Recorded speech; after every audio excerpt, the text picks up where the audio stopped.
भगवान देवादिदेव महादेव, भगवान शिव, त्रिकालदर्शी, कैलाशी, अविनाशी भगवान शंकर, जो ये पवित्र पुण्यमय पावन कथा का रसपान आप और हम कर रहे हैं। एक बार माननीय आमदार सुहास अण्णा जी कांदे एवं सो अंजुम ताई सुहास जी कांदे जी के लिए जोरदार ताली बजाकर स्वागत, वंदन, अभिनंदन, जिन्होंने इस पवित्र कथा का लाभ आप और हमको दिया है। देवादिदेव महादेव की यह पवित्र कथा पितृपक्ष के, श्राद्ध पक्ष के इस पवित्र अवसर पर भगवान देवादिदेव महादेव की कृपा से, करुणा से आप और हम सभी श्रवण करने के लिए बैठे हैं। जिस भाव से, जितनी श्रद्धा से, जितने विश्वास के साथ आप कथा का रसपान कर सकते हैं, उसको करिए।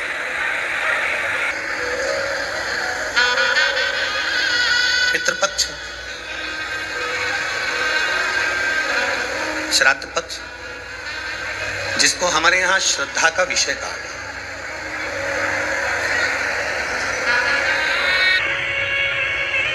और एक विश्वास।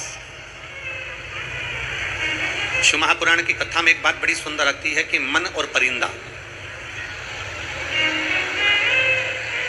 जितने लोग आस्था चैनल पर कथा सुन रहे हैं, जितने फेसबुक यूट्यूब पर कथा सुन रहे हैं, और जितने इस पंडाल में बैठकर कथा सुन रहे हैं, लाखों की संख्या में, आप लोगों से निवेदन है, अपने पूर्वजों का, अपने पितरों का फोटो भी लेकर आए हो।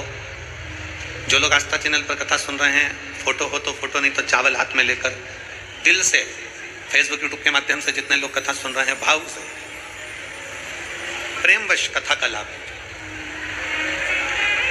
और जितने लोग टीवी चैनल के माध्यम से जहां पंडाल में बैठकर कथा सुन रहे हैं, उनको चावल रखकर सुनने की जरूरत नहीं, वो तो फोटो भी रखेंगे चलेगा। पर जो चैनल के माध्यम से सुन रहा है, एक चावल का दाना अपने पास रखकर कथा पूरी सुनने के बाद उसको हंडा, पानी का मटका, जो परिंडा होता है, मटका होता है, हंडा होता है, रसोई घर में जलाशय होता है, उसके पास में उस चावल के दाने को डालना और दिल से इस कथा का रसपान करना।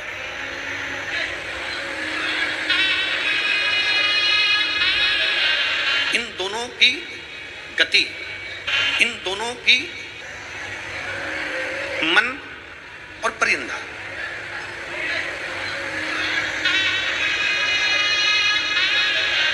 इन दोनों की गति स्थिर नहीं है, मन भी स्थिर नहीं है और परिंदा भी स्थिर नहीं। बड़े दिल से सुनना कथा को। अगर आपके आसपास का कोई व्यक्ति बात कर रहा हो ना, तो उसके चरण पकड़कर प्रणाम कर कर कह देना कि भैया हमें कथा सुनने के लिए आए हैं, हमें दिल से कथा सुन लेने दो। क्योंकि श्राद्ध पक्ष की कथा है, ना जाने कितनी झोली भरकर मेरा भोले बाबा आपको देकर भेजेगा, ये वही जान सकता है, उसी के ऊपर निर्भर करता है। थोड़ी देर में मन यहाँ लगता है, थोड़ी देर में कहीं लगता है, थोड़ी देर में कहीं लगता है, और ये मन विचलित होकर घूमता रहता है। परिंदा भी स्थिर नहीं है, परिंदा भी बस उड़ेगा, थोड़ी देर कहीं बैठेगा, फिर उड़ेगा, फिर मन भी उड़ रहा है और परिंदा भी। शिव महापुराण की कथा कहती है कि ये दोनों स्थिर नहीं हैं, पर शिव तत्व कहता है कि इनकी स्थिरता जरूरी है। देना चाहते हैं कि ये जो कथा आपने ली है, ये कथा पितृपक्ष के अंदर जिस मासिक शिवरात्रि को स्वयं देवता, जिस मासिक शिवरात्रि पर स्वयं पितर, जिस मासिक शिवरात्रि पर स्वयं गंधर्व, जिस मासिक शिवरात्रि पर स्वयं अप्सराएं, जिस मासिक शिवरात्रि पर स्वयं नाग, किन्नर, अप्सरा, गंधर्व, सुर, असुर, देवता, पितर, सब जिस मासिक शिवरात्रि के दिन पूजन करते हैं, मैं आमदार जी को, माननीय कांदे जी को बहुत बहुत साधुवाद दूंगा कि वो शिवरात्रि इस कथा के बीच में पड़ रही है, वो शिवरात्रि इस कथा। बाकी की जो शिवरात्रियां पड़ती है, हर महीने की जो शिवरात्रियां पड़ती हैं, मासिक शिवरात्रियां जो पड़ती हैं, प्रत्येक महीने जो शिवरात्रियां पड़ती हैं, उस मासिक शिवरात्रि में हमारे देवता पूजन करते हैं, मानव पूजन करते हैं, गंधर्व पूजन करते हैं, अप्सराएं पूजन करती है। केवल पितृपक्ष की जो मासिक शिवरात्रि होती है, वो शिवरात्रि एक ऐसी शिवरात्रि है जिस शिवरात्रि को स्वयं पितृदेव भी भगवान शंकर की पूजन कर कर वर प्राप्त कर लेते हैं। भगवान शंकर भी वर प्राप्त कर, भगवान शंकर से पितृ भी वर प्राप्त कर लेते। आश्रम पर मैसेज करा और वहां मैसेज कर उन्होंने पूछा कि गुरुजी से पूछना कि पितृपक्ष में हम हमारे पितरों को गया जी छोड़कर आ गए, पितृपक्ष में हम हमारे पितरों को गया जी में छोड़ आए, हम ब्रह्म कपाली बद्री नारायण कर आ गए, हम प्रयागराज छोड़ आए, हरिद्वार छोड़ आए, तो क्या हमें अपने पितरों के लिए पितृपक्ष में कुछ ना कुछ करना चाहिए, कुछ ना कुछ करना चाहिए। शिव महापुराण के माध्यम से हम वर्णन करेंगे, चाहे तुम गया जी छोड़ आओ, चाहे तुम ब्रह्म कपाली कर आओ, चाहे तुम हरिद्वार छोड़ आओ अपने पितरों को, अपने पूर्वजों को, चाहे तुम प्रयागराज छोड़ आओ, चाहे तुम त्र्यंबकेश्वर छोड़ आओ, गोमती गोदावरी छिप्रा तुम्हारी मर्जी पड़े जहां छोड़ आओ, पर शिव महापुराण की कथा कहती है कि पितृपक्ष में जब भी 16 दिन आते हैं, उन 16 दिन में कुछ ना बने तो बन सके तो 1 लोटा जल देवादिदेव महादेव को चढ़ाइए, जिससे अपने पूर्वजों को भी उसका भाग प्राप्त हो। 1 लोटा जल देवादिदेव महादेव को चढ़ाइए, जिससे अपने पूर्वजों को भी उसका भाग प्राप्त हो। पितृपक्ष में बन सके किसी भूखे को भोजन पर कराने का प्रयास करिए, पितृपक्ष में बन सके किसी प्यासे को पानी पिलाने का प्रयास करिए।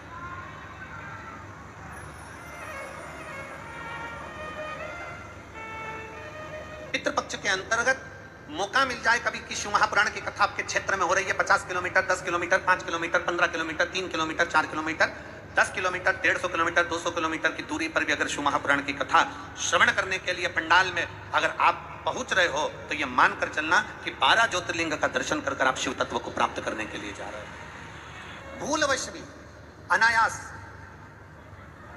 एक क्षण भी, एक पल भी, एक घड़ी भी अगर आपको शंकर की मिल रही है तो बहुत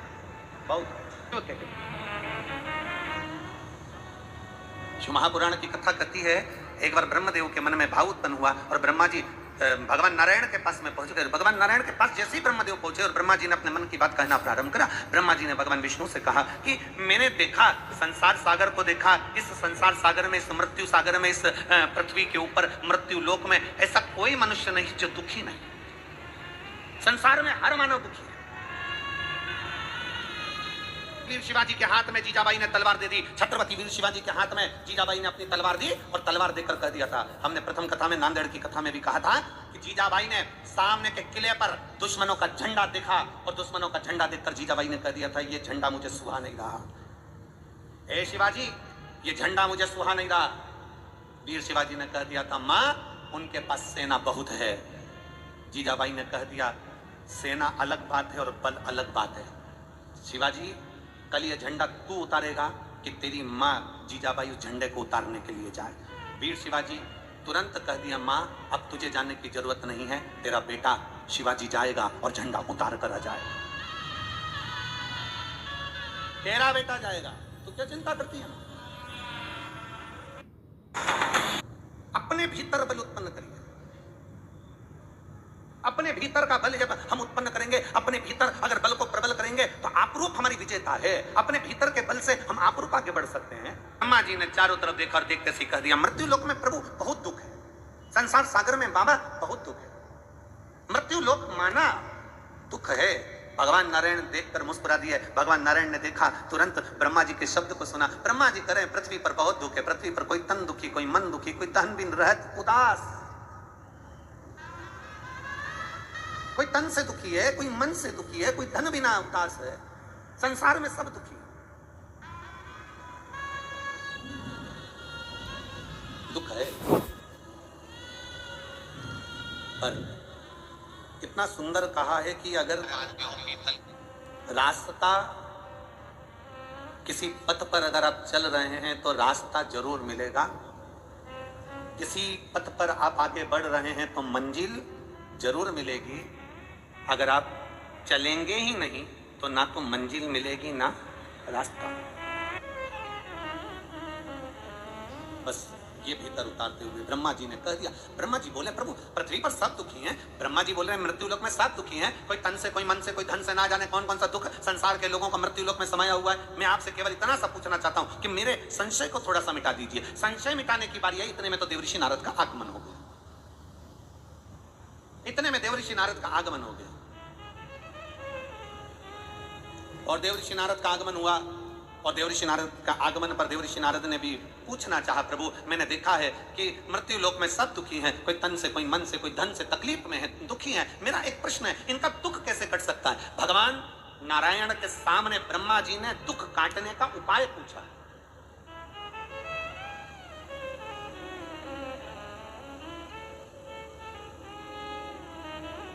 एक पत्र है, ये मुंबई से आई है बेटी, शायद 2 साल पलंग पे से नहीं उठी थी, 2 वर्ष तक पलंग पर ही रही।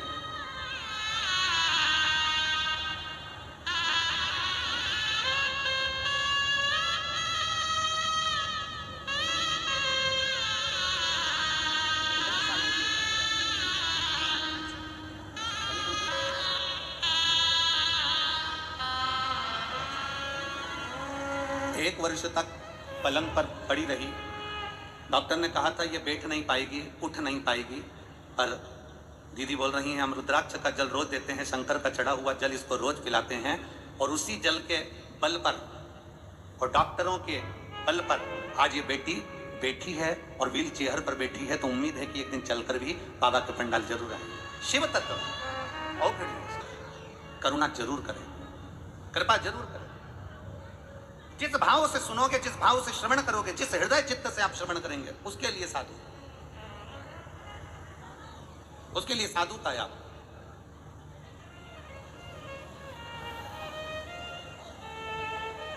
सुहास अन्ना जी धन्यवाद। आज तक इतनी कथा वाची है, पर किसी यजमान ने, जो ये लोग मंच पर आते हैं ना पत्र वाले, इनका किसी ने सम्मान नहीं किया, पर आप सम्मान करे हो उसके लिए धन्यवाद।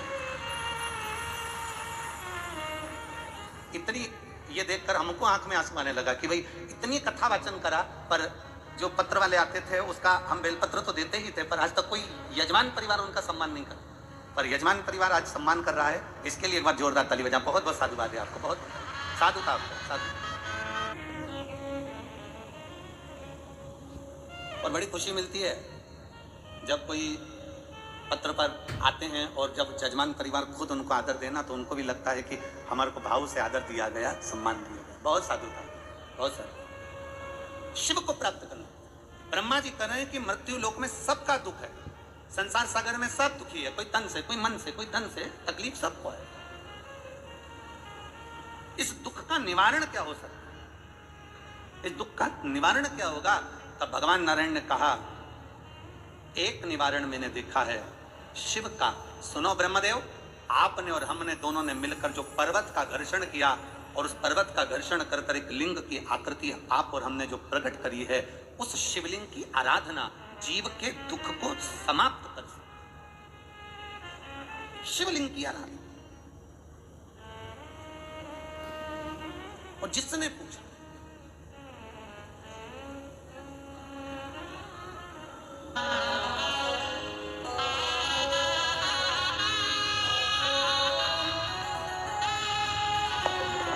हे भोला शंकरा, हे भोला शंकरा, आवड तुला बेलाची, आवड तुला बेलाची, बेलाचा पानाची, हे भोला शंकरा, शंकरा, हे भोला शंकरा, शंकरा, हे भोला शंकरा। सब गाइए प्रेम से दोनों हाथों से।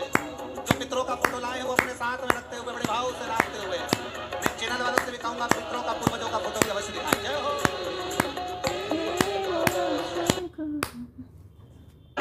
शंकरा, भोला शंकरा, आवड तुला बेलाची, बेलाचा पानाची, हे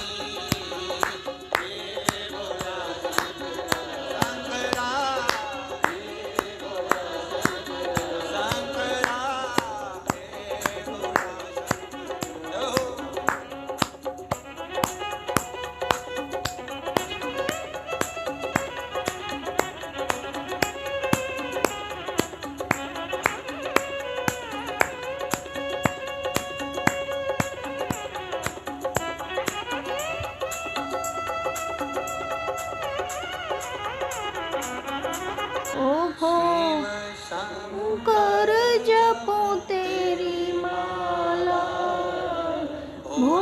श्यामा जपूं तेरी माला, भोला शंकर काटूं, वो शंकर सब दुख काटूं।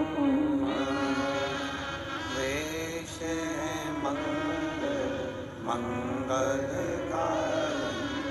वेश मंगलकारी, शमशान वासी हमारा, शमशान वासी हमारा, ओ भोला सब दुख काटो, ओ भोला सब दुख काटो। भगवान देवादिदेव महादेव, भगवान शिव, ओगरदानी, त्रिकालदर्शी, कैलाशी, विनाशी, जीव का कल्याण करने वाले मेरे शिव, जो एक साधारण से साधारण जीव पर भी कृपा कर देते, साधारण से साधारण जीव पर भी करुणा कर देते, साधारण से साधारण जीव पर भी दया कर देते। शिव तत्व कह रहा है। भगवान देवादिदेव महादेव ने भगवान ब्रह्मा जी को, भगवान स्वयं देवर्षि नारद को शिवलिंग के पूजन का महत्व समझा।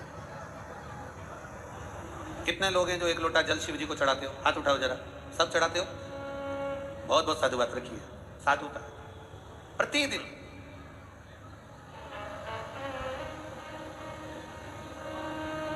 हमने पहले भी कथा में कहा, थोड़ी मेहनत हाथ की, बाकी कृपा भोले नाथ। आप अपनी मेहनत में तल्लीन रहो और बाबा देवादिदेव महादेव पर छोड़ दो। भगवान देवर्षि नारद को मालूम पड़ गया कि शिवलिंग के पूजन का महत्व क्या है। भगवान ब्रह्मा जी को मालूम पड़ गया शिवलिंग के पूजन का महत्व क्या है, तो ब्रह्मा और नारद दोनों वहां से चल दिए और शिवलिंग के पूजन का एक आनंद पाकर चले। जो मिला है जीवन में उसको अच्छा करने का प्रयास करें। माली और पुजारी, इन दोनों का एक जैसा काम है। माली और पुजारी का एक जैसा काम है। माली पौधा लगाता है, माली पौधे में जल डालता है, माली पौधे को संभालता है, माली पौधे को समय समय पर जल देता है, समय समय पर खाद देता है, समय समय पर उसको कुछ ना कुछ प्रदान करता रहता है। तो माली पौधे को संभाल लेता है। तो जिस बगीचे का माली है उस बगीचे का सेठ माली को तनख्वाह देता है।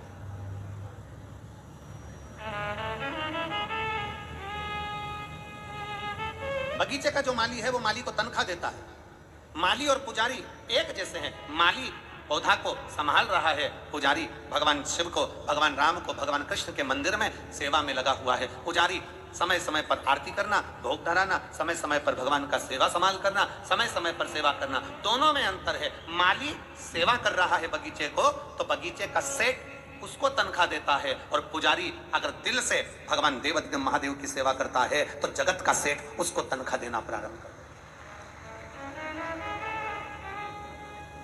हमारा आपसे इतना सा निवेदन है, आप अगर कथा के पंडाल में आए हो ना, तो एक विचार करना, अपने भीतर 7 दिन सेवा के मूल को बढ़ाइएगा। बन सके तो जितनी सेवा कर सकते हो उतनी सेवा करो। बन सके जितने भाव से कथा का रसतत्व ग्रहण कर सकते हो उतने रसतत्व से कथा को सुनो, और जितने भाव से बन सके, जो बन सकता है वैसी वैसी सेवा अपन लग जाए। शिव तत्व की क्या मिलेगा, कैसे मिलेगा, कब बाबा देगा, ये उसके ऊपर निर्भर है। भगवान ब्रह्मदेव ने सुन लिया। सुनते से ब्रह्मा जी के मन में भाव उत्पन्न हो गया कि अब मैं भगवान शंकर के शिवलिंग की आराधना के भाव को जागृत करूं। समय आया, देवराज नाम के ब्राह्मण का चरित्र आता है। एक देवराज नाम का ब्राह्मण, ब्राह्मण के घर में जन्म लेने के बाद, ब्राह्मण तत्व में जन्म लेने के बाद भी ब्राह्मण कर्म से वंचित रह गए। ब्राह्मण कर्म से वंचित। आप ब्राह्मण के घर में जन्म लिए हो, थोड़ा सा ब्राह्मण तत्व आपके भीतर जागृत करिए।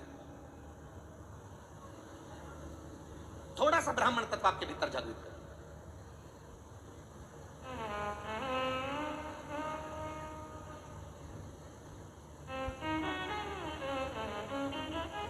देवराज ब्राह्मण कर्म से वंचित था, पत्नी थी, बच्चे थे देवराज के, पूरा परिवार देवराज का बड़ा सुखी था, पूरा परिवार सुखी था।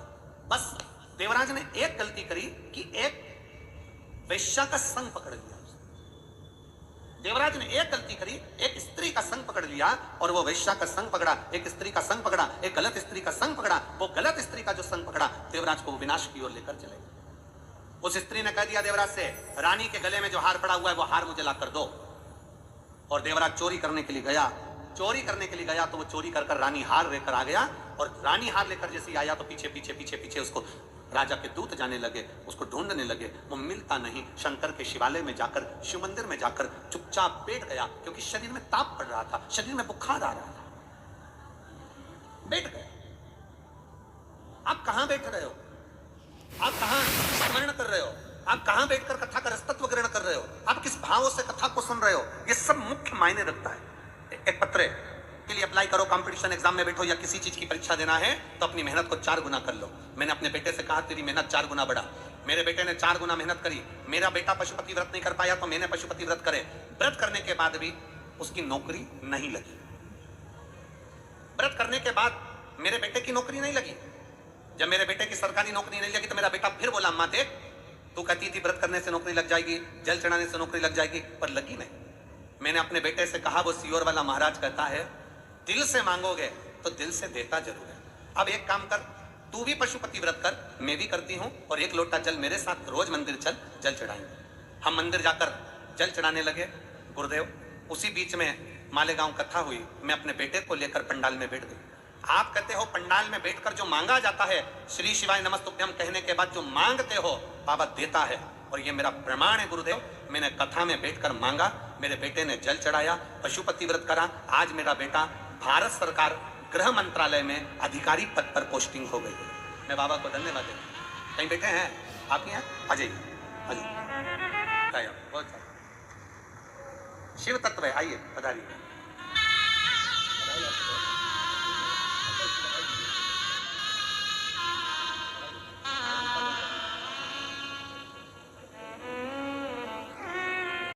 कर जब हम शंकर को रिझाते हैं, एक विश्वास जागृत कर जब हम शिव को रिझाते हैं तो शिव क्यों ना मिलता। देवराज चोरी का धन लेकर शंकर के मंदिर में पहुंच गया। 2 क्षण की शिव महापुराण की कथा उसके कानों में चढ़ गई। केवल 2 क्षण की कथा उसके कानों में गई और देवराज को क्रोध आ गया कि मेरे को सर में दर्द हो रहा है, शरीर में ताप पड़ रहा है, और यह महाराज बार बार हर हर महादेव कह रहा, हर हर महादेव कह रहा बार बार।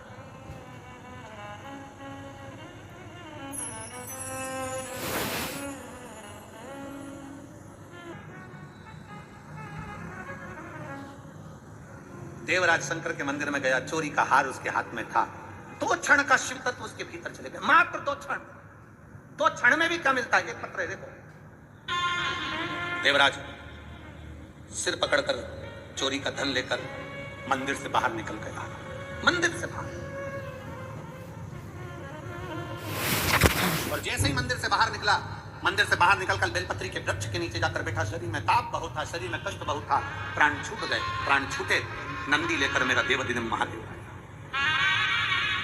अब दुनिया के लोग कहते गुरुजी एक तो ये चोरी कर लिया, दूसरा गलत काम कर लिया, तीसरा वैश्यासंग कर लिया, उसके बाद भी शंकर भगवान उसको नंदी पर लेकर जा रहे हैं, तो भी शिव उसको नंदी पर लेकर जा रहे हैं। उसका कारण देवाधिदेव महादेव भगवान शंकर नंदी पर इसलिए लेकर जा रहे हैं तो 2 क्षण की उसने शिव महापुराण की कथा सुन ली। दूसरा, उसकी माता शिव की आराधना करती थी, उस माता के फल से उसको लेकर जा। कभी कभी हमारा पुण्य भी हमें अच्छी जगह ले जाता है। आप लोगों के स्मरण में हो कि भगवान शंकर से माता पार्वती जी ने विवाह के बाद विनय करे, निवेदन। भगवान शंकर से माता पार्वती जी ने निवेदन किया कि भोले बाबा इतने जन्म में ले चुकी हूं, बार बार जन्म लेती हूं, बार बार मर जाती हूं, फिर जन्म लेती हूं, फिर मरती हूं, फिर जन्म लेती हूं, फिर मरती हूं, बार बार जन्म लेने के बाद मेरे प्राण छूट जाते हैं। कोई ऐसी कृपा कर दीजिए कि फिर मेरा वापिस जन्म ना हो और मैं अमर हो जाऊं। और कोई ऐसी कृपा कर दो कि अब मैं अमर तत्व धारण कर लूं, अब मेरे प्राण ना छूटे, अब मेरे प्राण। और भोलेनाथ सोना, आप करुणा करिए। भगवान देवाधिदेव महादेव भगवान शंकर माता पार्वती को नंदी पर बिठा कर ले गए अमरनाथ की गुफा में, और अमरनाथ की गुफा में जब कथा श्रवण कराने के लिए लेकर गए, माता पार्वती के हाथ में त्रिशूल दे दिया। ले पार्वती, ये त्रिशूल ले, सांप को भगा कर जा, मैं तुझे कथा सुना देता हूं। ये त्रिशूल ले, सांप को भगा के अजीव जंतु का। अब जरा विचार करिए कि शंकर अगर अमर कथा पार्वती जी को सुना रहे हैं तो भगाने की जरूरत क्या है? लोग तो कथा करते हैं तो सबको बुलाते हैं, आओ साहब, आओ साहब, आओ साहब, कथा हो रही है साहब, नंदगांव कथा हो रही है साहब, नांदगांव कथा हो रही है साहब, नासिक जिले में कथा हो रही है साहब, आओ साहब, आओ साहब, सबको बुलाया जाता है कथा में आओ। पर भगवान शंकर ने हाथ में त्रिशूल देकर पार्वती से कहा साहब को भगा दे। कथा कहती है पार्वती जी के माध्यम से शंकर भगवान कथा सुनने वालों को नहीं भगा रहे हैं, त्रिशूल के माध्यम से जो कथा सुनने के लिए पार्वती तू बैठ रही है ना, तेरे अंदर कहीं अहम आ जाए, तेरे भीतर कहीं अहंकार आ जाए, तेरे भीतर कहीं अभिमत्ता आ जाए, तेरे भीतर कहीं लोभ आ जाए, तेरे भीतर कहीं तृष्णा आ जाए, कहीं आसक्ति आ जाए, कहीं वासना आ जाए, कहीं तेरे भीतर के जीवों को भगा। शिव महापुराण की कथा में हमने छत्तीसगढ़ में कहा था भगवान इंद्रियों के बल पर नहीं मिलता, भगवान को केवल एक इंद्री के बल पर मिलता है, वो तुम्हारा दिल है, तुम्हारा मन है, तुम्हारा हृदय है, जिसके बल पर परमात्मा प्राप्त है। विश्वास के बल पर, हम भरोसे के बल पर, हम दृढ़ता के बल पर उस शिव तत्व को भजते हैं।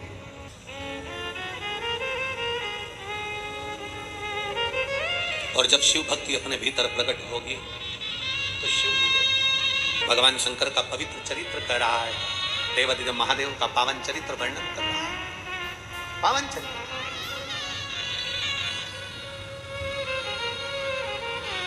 पार्वती जी के हाथ में त्रिशूल दिया, त्रिशूल लेकर माता पार्वती गई, सब दूर से जीवों को बता कथा सुनने के लिए बैठी। बाबा कथा कर रहे हैं, पार्वती जी सुन रही हैं, नेत्रों में निंद्रा आ गई, थोड़ी देर सो गई, नेत्रों में निंद्रा आ गई, सो गई। और नेत्रों में जैसे ही निंद्रा आई सोई। शिव जी कथा करते रहे, तोते का अंडा गिर पड़ा था, उस तोते के अंडे में से तोते का बच्चा बाहर निकल गया था, उस तोते के बच्चे ने हुंकारा भर भर कर कथा का रसतत्व ग्रहण कर लिया। आखिरी में पार्वती जी की निंद्रा खुली जब भोलेनाथ जी बोले, बोल शिव महापुराण की। पार्वती जी के नेत्र, तू कथा सुनी है?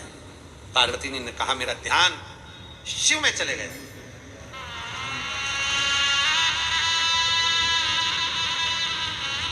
मेरा ध्यान भगवान शंकर में चले गया, देवादिदेव महादेव में मेरा ध्यान चले गए। ना चित्त हट गया, मन हटा, ना ठीक।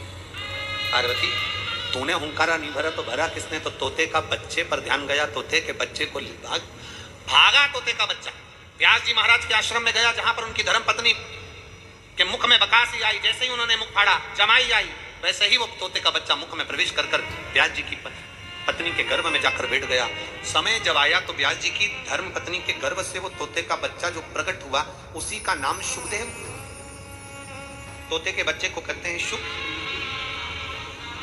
व्यास जी की पत्नी के गर्भ से जन्मा इसलिए कहलाया देव, दोनों को मिला दो तो हो गया। जम के बोलो जरा, शुकदेव। शुकदेव देव जी महाराज के मन में क्योंकि ज्ञान इतना था, भगवान शंकर के मुख से कथा श्रवण कर रखी थी, इसलिए भीतर का ज्ञान इतना प्रबल था, गर्भ का ज्ञान इतना प्रबल था कि सुखदेव जी महाराज किसी को गुरु नहीं बनाना चाहते थे। तो वेद व्यास जी ने समझाकर राजा जनक जी के यहाँ भेजा और जनक जी को उन्होंने गुरु बनाया।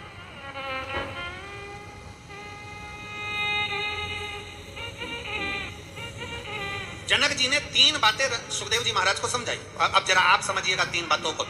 जनक जी महाराज ने सुखदेव जी महाराज को 3 बातें समझाई थी। पहला, अपने पूर्वज, अपने पितर, अपने आहूत, अपने वासुक, अपने कुल देवता, अपने पितर देवता, अपने पूर्वजों का स्मरण रहना चाहिए। अपने पूर्वजों का स्मरण रहना चाहिए। देखिए 2 चीजें होती है, एक स्वाभिमान, एक अभिमान। 2 बातें हैं, एक स्वाभिमान, एक अभिमान। स्वाभिमान और अभिमान में क्या अंतर है? स्वाभिमान और अभिमान में सबसे बड़ा अंतर है, दोनों चीजें, स्वाभिमान और अभिमान, ये दोनों चीजें हमें समझाती है। स्वाभिमान का मतलब है कि जो भी है हम उसको अपने अंदर धारण कर लें, अपने अंदर उतार लें, वो स्वाभिमान है। और जो बाहर झलक जाए वो अभिमान है। अभिमान झलकता है, अभिमान झलकना नहीं चाहिए। स्वाभिमान भीतर उतारते जाओ, उतार।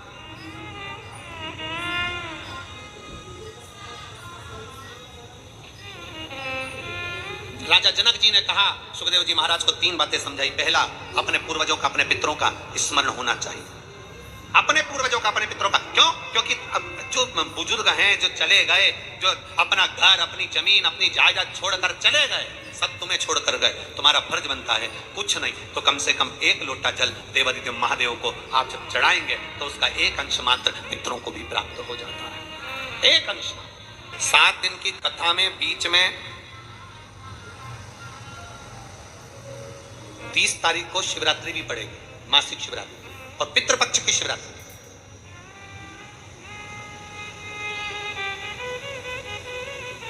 दो चीजें हैं उस दिन।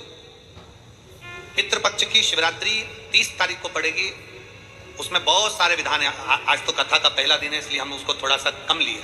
कल से कथा में आपको वर्णन करेंगे कि पितृपक्ष की शिवरात्रि पर शंकर को मात्र, अगर कोई 35 साल 40 साल का बेटा बेटी भी हो गए, उनकी शादी नहीं हो रही हो, तो पितृपक्ष की शिवरात्रि के दिन मात्र घृत और जल शिव को चढ़ा देना है। उसका चढ़ाने का भी तरीका बस उस तरह से चढ़ा दे। 40 साल का भी हो गया ना, 35 साल का भी हो गया ना, तो विवाह जरूर होगा, ये निश्चित है, निश्चित है। हृदय से अगर आप कहेंगे स्वीकार। एक बहन ने लिखा है बाबा को धन्यवाद देने के लिए, गुरुदेव पितृपक्ष की कथा और पितृपक्ष की शिवरात्रि वर की शिवरात्रि मानती, मांगा शिव दिया। जो मांगते हैं वो बाबा देता जरूर है। शिव तत्व कह रहा है स्वयं।